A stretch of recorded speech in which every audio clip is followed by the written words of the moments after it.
ಸಹಿತ ಜೋರಾದ ಚಪ್ಪಾಳೆ ಮುಖಾಂತರ ಧನ್ಯವಾದಗಳನ್ನು ಅರ್ಪಿಸ್ರಿ. ಎಂಥ ಕೃತಜ್ಞತಾ ಭಾವ ಎಲ್ಲ ಯುವಕರಲ್ಲಿ ಎಂತಹ ಉತ್ಸಾಹವನ್ನು ತುಂಬಿರಬೇಕು.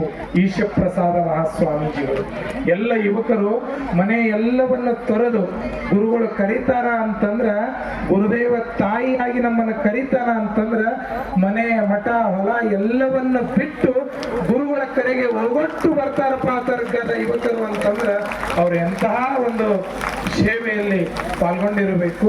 ಅಂತಹ ಎಲ್ಲ ಯುವಕರು ಕೂಡಿಕೊಂಡು ಪರಮಪೂಜ್ಯ ಈಶಪ್ರಸಾದ ಮಹಾಸ್ವಾಮೀಜಿಗಳಿಗೆ ಸತ್ಕಾರವನ್ನ ಮಾಡ್ತಾ ಇದ್ದಾರೆ.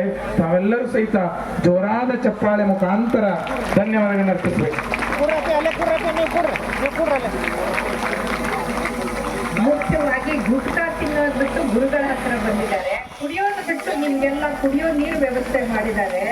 ಕೆಟ್ಟ ತಿನ್ನೋದು ಬಿಟ್ಟು ನಿಮ್ಗೆ ಪ್ರಸಾದದ ಆಯೋಜನೆ ಮಾಡಿದ್ದಾರೆ. ಹಾಗಾಗಿ ಎಷ್ಟು ಜೋರಾಗಿ ಚಪ್ಪಾಳೆ ತಟ್ಟಬೇಕು ಅವ್ರಿಗೆ ಅಂತ ಯುವಕರು ಇನ್ನೂ ಹೆಚ್ಚೆಚ್ಚು ಬೆಳಿಬೇಕು ಅನ್ನೋದು ಪ್ರೋತ್ಸಾಹ ಕೊಡಬೇಕು. ಎಲ್ಲ ಯುವಕರಿಗೆ ಧನ್ಯವಾದಗಳು.